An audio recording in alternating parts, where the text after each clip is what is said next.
क्या आपने कभी सोचा है कि अगर कोई मंदिर को गिराने की कोशिश करे तो क्या हो सकता है? क्या सच में ईश्वर अपने घर की रक्षा करने के लिए कोई अदृश्य शक्ति भेजते हैं?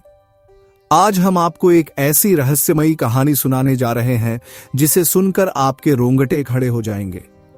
एक गांव, एक मंदिर और 5 रहस्यमयी दूत जो किसी को दिखाई नहीं देते, लेकिन जब संकट आता है तो पूरी दुनिया उनकी ताकत देखती है। क्या मंदिर को बचाया जा सका? कौन थे ये रहस्यमयी दूत? और सबसे बड़ा सवाल, क्या वाकई ईश्वर के घर को कोई नष्ट कर सकता है? अगर आप सच्चाई जानना चाहते हैं तो इस कहानी को अंत तक जरूर सुनिए, क्योंकि जो होने वाला है वो आपको सोचने पर मजबूर कर देगा। गांव का नाम था नारायणपुर, जो सदियों से अपनी आध्यात्मिकता के लिए प्रसिद्ध था। यहां एक प्राचीन हनुमान मंदिर था, जिसकी मान्यता थी कि स्वयं हनुमान जी के दूत इसकी रक्षा करते हैं। मंदिर के बारे में कहा जाता था कि इसकी स्थापना एक तपस्वी संत ने की थी, जिन्होंने घोर तपस्या कर यहां दिव्य शक्ति का संचार किया था। लोग मानते थे कि इस मंदिर को छूने की भी किसी में हिम्मत नहीं थी, लेकिन अब आधुनिकता की आंधी इस गांव तक पहुंच चुकी थी। शहर के एक बड़े व्यवसायी और राजनेता महेश वर्मा ने घोषणा कर दी कि इस इलाके में एक भव्य मॉल और शॉपिंग कॉम्प्लेक्स बनाया जाएगा। गांव वालों के लिए यह चौंकाने वाली खबर थी, क्योंकि मॉल बनाने के लिए हनुमान मंदिर को गिराया जाना था। गांव वालों ने इसका विरोध किया, लेकिन जब उन्होंने देखा कि प्रशासन ने इस फैसले पर मुहर लगा दी है तो वे डर गए। महेश वर्मा ने एक सभा बुलाई, जहां उन्होंने गांव वालों को समझाने की कोशिश की। देखिए, ये मंदिर बहुत पुराना है, जर्जर हो चुका है। हम इसे हटाकर एक नया भव्य मंदिर बना देंगे, और साथ ही इस मॉल से आपके गांव का विकास भी होगा। सोचिए, कितनी नौकरियां मिलेंगी, कितनी दुकानें खुलेंगी। लेकिन बुजुर्ग पंडित शिवानंद जी उठे और बोले, वर्मा जी, यह मंदिर कोई आम मंदिर नहीं, बल्कि यह स्वयं हनुमान जी के दूतों द्वारा रक्षित स्थान है। इसे छेड़ने का अंजाम बहुत भयानक होगा। महेश वर्मा हंस पड़ा। पंडित जी, यह 21वीं सदी है। अब इन कहानियों पर कौन विश्वास करता है? मैं सरकार से अनुमति ले चुका हूं। मॉल बनेगा, चाहे कुछ भी हो जाए। गांव के कुछ लोग डर से चुप रहे, लेकिन कुछ बुजुर्गों और श्रद्धालुओं ने मंदिर तोड़ने के खिलाफ प्रदर्शन किया। उन्होंने सरकार से अपील की, लेकिन किसी ने उनकी नहीं सुनी। आखिरकार मंदिर को गिराने की तारीख तय कर दी गई, अगले सोमवार। रविवार रात को गांव में कुछ अजीब घटनाएं होने लगीं। मॉल बनाने के लिए आई बुलडोजर और क्रेन अचानक खराब हो गई। इंजीनियरों ने बहुत कोशिश की, लेकिन मशीनें चालू नहीं हो रही थीं। किसी को कुछ समझ नहीं आ रहा था। उसी रात एक मजदूर, जिसका नाम रमेश था, वह काम से घर लौट रहा था। जैसे ही वह मंदिर के पास से गुजरा, उसे लगा कि वहां कोई खड़ा है। उसने ध्यान से देखा तो एक लंबी आकृति दिखी, जो गदा लिए खड़ी थी। उसकी आंखें जल रही थीं, मानो कोई आग भीतर धधक रही हो। रमेश चीखता हुआ भागा और सीधा ठेकेदार के पास पहुंचा। साहब, वहां कोई है, कोई पहरेदार है, बहुत बड़ा, बहुत डरावना। ठेकेदार ने सोचा कि यह किसी का भ्रम है। उसने बाकी मजदूरों को हिम्मत दी। अरे, यह सब बकवास है। सुबह हम मंदिर गिरा देंगे, फिर सब डर खत्म। लेकिन सुबह होते ही जब पहला बुलडोजर मंदिर की तरफ बढ़ा तो उसका इंजन अचानक बंद हो गया। ड्राइवर ने दोबारा कोशिश की, लेकिन जैसे ही उसने मंदिर की तरफ बढ़ने की कोशिश की, बुलडोजर जोर से हिलने लगा और एक झटके में पलट गया। पूरा गांव यह देख रहा था। भीड़ से एक बुजुर्ग औरत चिल्लाई, कहा था ना, मत छेड़ो इस मंदिर को, यह कोई साधारण जगह नहीं है। महेश वर्मा और ठेकेदार घबरा गए। उन्होंने इस घटना को संयोग समझा और एक नई मशीन मंगवाई। लेकिन यह सिर्फ शुरुआत थी। असली डरावनी घटनाएं अब शुरू होने वाली थीं। बुलडोजर के पलटने की घटना ने पूरे गांव में सनसनी मचा दी थी। मजदूरों में खौफ बैठ गया था। कई लोग काम छोड़कर भाग गए, लेकिन महेश वर्मा और ठेकेदार अब भी अपनी जिद पर अड़े थे। उन्होंने इसे सिर्फ एक संयोग मानते हुए एक नई मशीन मंगवाई और अगले दिन मंदिर गिराने की तैयारी फिर से शुरू कर दी गई। रात गहराने लगी थी। गांव का माहौल अजीब सा हो गया था। हवा में कुछ रहस्यमयी था। मंदिर के पास से गुजरने वाले लोगों को ऐसा लग रहा था जैसे कोई उन्हें देख रहा हो। रात के करीब 2 बजे रवि नाम का एक मजदूर जो बुलडोजर चलाने वाला था, अचानक नींद में ही चीखते हुए उठ बैठा। उसका पूरा शरीर पसीने से भीगा हुआ था। उसके बिस्तर के पास सो रहे दूसरे मजदूर घबरा गए। क्या हुआ रवि? मैं वहां नहीं जाऊंगा। मैंने सपने में देखा मंदिर के पास बहुत सारे रक्षक खड़े थे, लंबे विशालकाय, और उनकी आंखों में आग जल रही थी। वे कह रहे थे, अगर मंदिर को छूने की कोशिश की तो भयानक अंजाम भुगतोगे।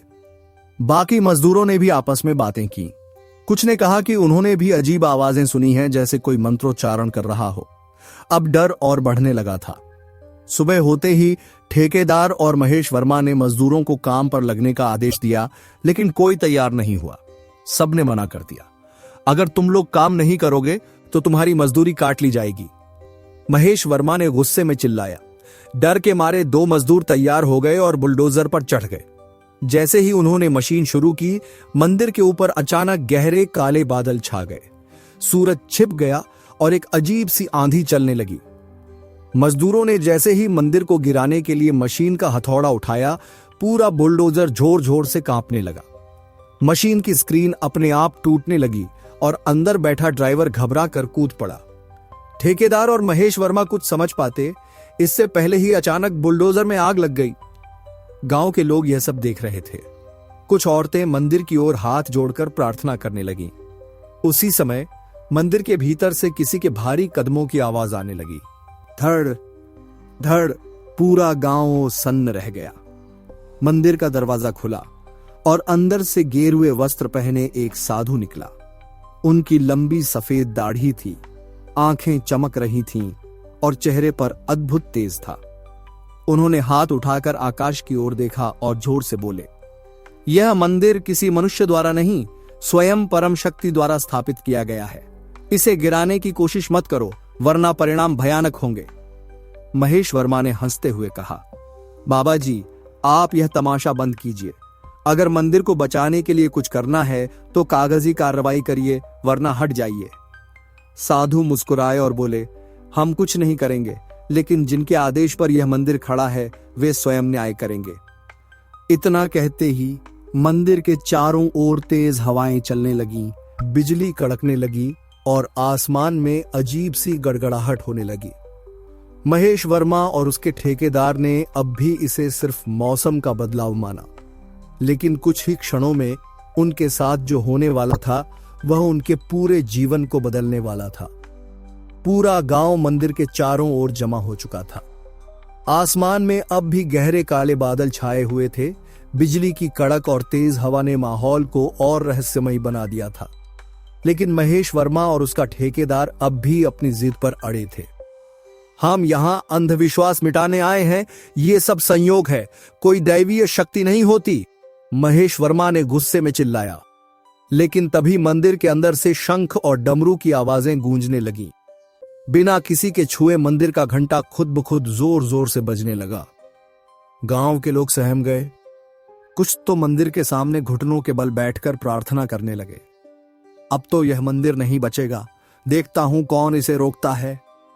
महेश वर्मा गुस्से में चिल्लाया और एक बड़ा हथौड़ा उठाकर खुद ही मंदिर के दरवाजे की ओर बढ़ा। जैसे ही उसने पहला वार किया, तेज आंधी चली और मंदिर की मूर्तियों की आंखों से चमकीली रोशनी निकलने लगी। आग लग गई, आग लग गई। महेश वर्मा के चारों ओर अचानक लपटें उठने लगीं, मगर यह कोई साधारण आग नहीं थी। यह नीली और सुनहरी चमक वाली थी, जो किसी अनजानी शक्ति की प्रतीत हो रही थी। महेश वर्मा दर्द से चिल्लाने लगा। उसका शरीर कांपने लगा और वह जमीन पर गिर पड़ा। ठेकेदार और बाकी लोग घबरा गए। उन्होंने उसे उठाने की कोशिश की, लेकिन तभी मंदिर के दरवाजे पर अचानक एक विशाल आकृति प्रकट हुई। वह कोई साधारण इंसान नहीं था। वह लगभग 10-12 फुट लंबा, गेरुए वस्त्र पहने और हाथ में एक विशाल गदा लिए खड़ा था। उसकी आंखें जल रही थीं और हवा में एक अजीब सा कंपन होने लगा था। गांव के बुजुर्गों ने तुरंत पहचान लिया। हनुमान जी के दूत, ये स्वयं उनके रक्षक हैं। ठेकेदार और बाकी मजदूरों के पैरों तले जमीन खिसक गई। महेश वर्मा ने डरते डरते ऊपर देखा। उसके सामने जो खड़ा था वह कोई साधारण आदमी नहीं था। तू कौन है? महेश वर्मा की आवाज कांप रही थी। वह विशाल योद्धा धीरे धीरे आगे बढ़ा और गरजती आवाज में बोला, तुमने हमारी चेतावनी को नजरअंदाज किया। यह मंदिर साधारण ईंट और पत्थर का नहीं बल्कि स्वयं प्रभु की शक्ति से बना है। इसे नष्ट करने की हिम्मत क्यों की? महेश वर्मा अब पूरी तरह डर चुका था। उसकी सांसें तेज हो रही थीं। वह हकलाते हुए बोला, मुझे माफ कर दो। मैं यह नहीं जानता था कि यह मंदिर सच में।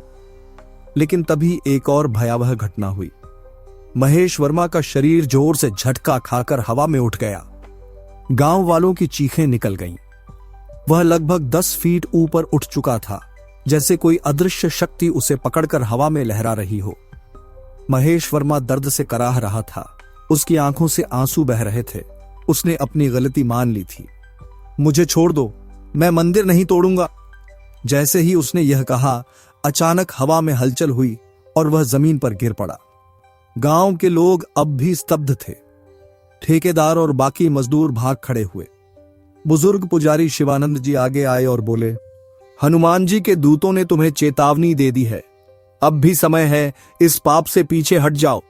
महेश वर्मा ने कांपते हुए हाथ जोड़ दिए। उसकी आंखों में आंसू थे। उसने मंदिर के आगे सिर झुका दिया और कहा, मैं यह मंदिर नहीं तोड़ूंगा, मुझे माफ कर दो। गांव के लोग जोर जोर से जय हनुमान के नारे लगाने लगे। लेकिन यह सब खत्म नहीं हुआ था। अगली सुबह जब महेश वर्मा अपने घर पहुंचा तो उसे एक और भयावह अनुभव हुआ। उसके कमरे की दीवारों पर हनुमान जी की आकृतियां अपने आप उभर आईं। उसे समझ में नहीं आ रहा था कि वह क्या करे, क्योंकि अभी एक और रहस्यमयी घटना उसकी राह देख रही थी। महेश वर्मा जैसे तैसे अपने घर पहुंचा, लेकिन उसकी हालत खराब हो चुकी थी। उसका पूरा शरीर कांप रहा था, माथे से पसीना बह रहा था और दिमाग सुन्न पड़ चुका था। वह बिस्तर पर गिर पड़ा, लेकिन उसकी आंखें बंद होते ही कुछ अजीब घटने लगा। बचाओ, कोई मुझे बचाओ। उसने सपने में देखा कि वही विशाल योद्धा जो मंदिर के पास प्रकट हुआ था अब उसके सामने खड़ा था। इस बार उसकी आंखों से एक तेज रोशनी निकल रही थी और उसके गले से एक गरजती आवाज, तूने मंदिर गिराने की हिम्मत कैसे की? महेश वर्मा घबराकर पीछे हटा, लेकिन उसके कदम नहीं उठ रहे थे। ऐसा लगा जैसे किसी अदृश्य शक्ति ने उसे जकड़ लिया हो। मुझे छोड़ दो, मुझसे भूल हो गई। लेकिन उस योद्धा ने गदा उठाई और जमीन पर जोर से मारी। पूरा सपना हिल गया। महेश वर्मा अचानक जोर से चीखता हुआ उठ बैठा। वह पूरी तरह पसीने में डूब चुका था। उसकी पत्नी और घर वाले दौड़कर आए। क्या हुआ? आप इतने डरे हुए क्यों लग रहे हैं? उसकी पत्नी ने घबराकर पूछा। महेश वर्मा कुछ बोल नहीं पाया। उसकी सांसें तेज हो रही थीं। उसे समझ में नहीं आ रहा था कि यह सपना था या हकीकत। लेकिन तभी उसकी कमरे की दीवारों पर कुछ अजीब हुआ। दीवारों पर हनुमान जी की आकृतियां उभरने लगीं। हे भगवान! उसकी पत्नी जोर से चीख पड़ी। महेश वर्मा ने भी जब देखा तो उसके होश उड़ गए। पूरी दीवार पर लाल सिंदूर से राम राम लिखा हुआ था। यह कैसे हुआ? तभी घर के मंदिर में रखा घंटा अपने आप बजने लगा। पूरे घर में गूंजने वाली आवाज आई, तुझे चेतावनी दी थी लेकिन तूने अनसुना किया। अब भी समय है, प्रायश्चित कर, नहीं तो परिणाम गंभीर होंगे। महेश वर्मा अब समझ चुका था कि यह सिर्फ कोई कहानी नहीं थी। यह हनुमान जी के दूतों की साक्षात चेतावनी थी। उसने तुरंत फैसला किया कि वह मंदिर गिराने की योजना को हमेशा के लिए रोक देगा। लेकिन क्या यह इतना आसान था? गांव में उठी नई मुसीबत। अगली सुबह महेश वर्मा मंदिर पहुंचा और गांव वालों के सामने माफी मांगने लगा। मुझे माफ कर दो, मुझसे बहुत बड़ी गलती हो गई। मैं इस मंदिर को गिराने की योजना हमेशा के लिए रोकता हूं। गांव के लोगों के चेहरे पर राहत दिखी, लेकिन तभी एक और नई मुसीबत आ गई। सरकार के एक अधिकारी राकेश मल्होत्रा ने गांव में आकर घोषणा की, इस मंदिर के स्थान पर मॉल बनाने की योजना सरकार की मंजूरी से हुई थी। इसे रोका नहीं जा सकता। अगर महेश वर्मा पीछे हटता है तो सरकार खुद इसे गिराएगी। गांव के लोग फिर से डर गए। अब क्या होगा? लेकिन तभी गांव के पुजारी शिवानंद जी आगे आए और बोले, अब तक सिर्फ चेतावनी दी गई थी, लेकिन अगर सरकार ने मंदिर गिराने की कोशिश की तो इस गांव पर जो प्रकोप आएगा वह पूरी दुनिया देखेगी।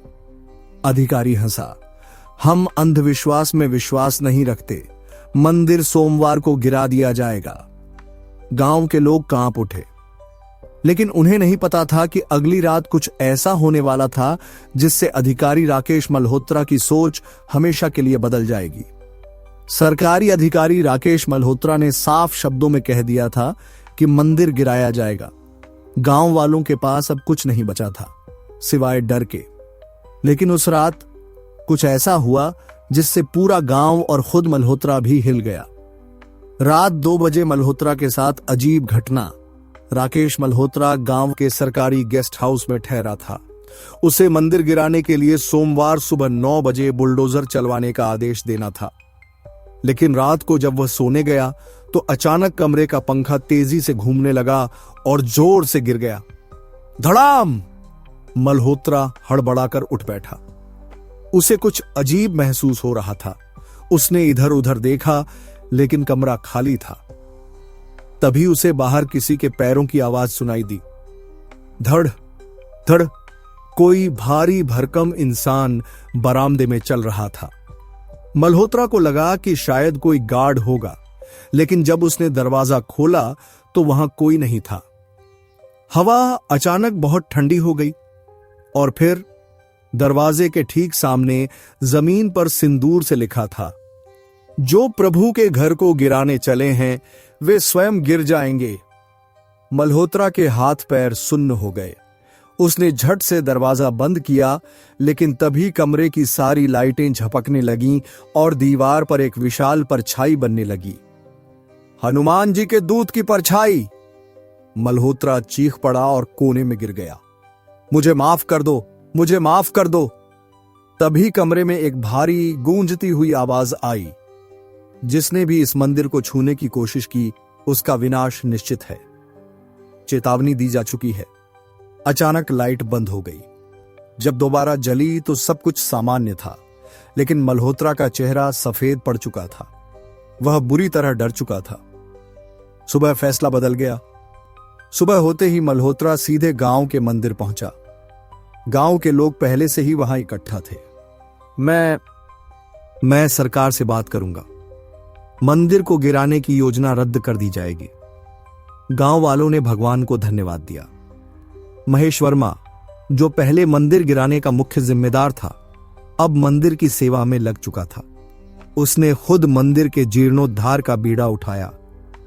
पंडित शिवानंद जी मुस्कुराए और बोले, प्रभु के घर की रक्षा स्वयं प्रभु करते हैं। गांव के लोग जय हनुमान के नारे लगाने लगे और इस तरह हनुमान जी के दूतों ने अपने प्रभु के मंदिर की रक्षा की। लेकिन यह सिर्फ एक गांव की कहानी नहीं थी। जो भी ईश्वर की शक्ति को आजमाने की कोशिश करता है, उसे समय पर उसका उत्तर मिल ही जाता है। मल्होत्रा के मंदिर गिराने के फैसले से पीछे हटने के बाद गांव वालों को राहत मिल गई थी। मंदिर अब सुरक्षित था।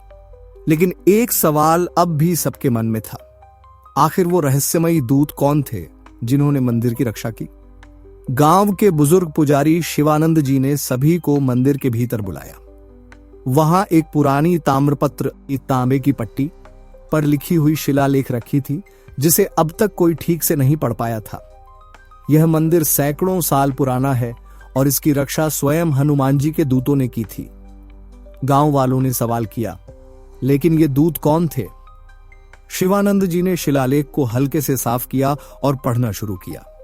जब जब कोई इस मंदिर को नुकसान पहुंचाने की कोशिश करेगा, तब तब पवन पुत्र के 5 दूत इसकी रक्षा के लिए प्रकट होंगे। गांव वाले चौंक गए। 5 दूत? शिवानंद जी बोले, हां, और इन 5 दूतों को न तो कोई देख सकता है, न ही कोई पहचान सकता है। वे तभी प्रकट होते हैं जब मंदिर पर संकट आता है। महेश वर्मा, जो पहले मंदिर गिराने का जिम्मेदार था, अब पूरी तरह बदल चुका था। उसने हिम्मत करके पूछा, क्या ये दूत हमेशा के लिए चले गए? शिवानंद जी ने मुस्कुराकर कहा, नहीं, वे हमेशा यहां हैं, लेकिन तब तक शांत रहते हैं जब तक कोई मंदिर पर हाथ डालने की गलती नहीं करता। क्या हमें उनका आशीर्वाद मिल सकता है? एक और व्यक्ति ने पूछा। तभी मंदिर के भीतर से हल्की सी घंटी बजी, हवा में हलचल हुई और भगवान की मूर्ति के ठीक सामने एक सिंदूरी चिन्ह उभर आया। राम। गांव वालों ने समझ लिया कि दूत अब भी यहीं थे, बस उन्हें देखना इंसानों के लिए संभव नहीं था। अंतिम सीख। गांव के लोगों ने उस दिन के बाद मंदिर की रखवाली का संकल्प लिया। महेश वर्मा ने अपने पैसे से मंदिर का जीर्णोद्धार कराया। और सबसे महत्वपूर्ण बात जो इस घटना से सबने सीखी, जब भी कोई ईश्वर के घर को गिराने की कोशिश करेगा, कोई न कोई दूत उसकी रक्षा के लिए आएगा, क्योंकि ईश्वर को मिटाना किसी मनुष्य के बस की बात नहीं। मंदिर के बाहर अब भी एक शिलालेख टंगा हुआ था, हनुमान जी के दूत अब भी यहां हैं। तो दोस्तों, यह थी उस रहस्यमयी मंदिर की कहानी जिसकी रक्षा खुद हनुमान जी के दूतों ने की। अब सवाल यह है, क्या आप इस पर विश्वास करते हैं? क्या सच में ऐसी रहस्यमयी शक्तियां होती हैं जो धर्मस्थलों की रक्षा करती हैं? या फिर यह सिर्फ एक संयोग था? कमेंट में अपनी राय जरूर बताइए। अगर आपने भी कभी भगवान से जुड़ा कोई चमत्कार देखा हो या उनकी कृपा को महसूस किया हो तो हमें कमेंट में जरूर बताएं। आपका अनुभव न केवल हमें प्रेरित करेगा, बल्कि हो सकता है कि हम उसे अपने अगले वीडियो में भी शेयर करें, ताकि और लोग भी भगवान की दिव्य शक्ति का एहसास कर सकें। आपकी कहानी किसी और के लिए आस्था और विश्वास का कारण बन सकती है। अगर आपको यह कहानी पसंद आई हो तो इसे लाइक करें, अपने दोस्तों और परिवार वालों के साथ शेयर करें, और अगर आप ऐसी ही रहस्यमयी कहानियां सुनना चाहते हैं तो चैनल को जरूर सब्सक्राइब करें। फिर मिलते हैं एक और डरावनी, रहस्यमयी और सच्ची कहानी के साथ। जय हनुमान।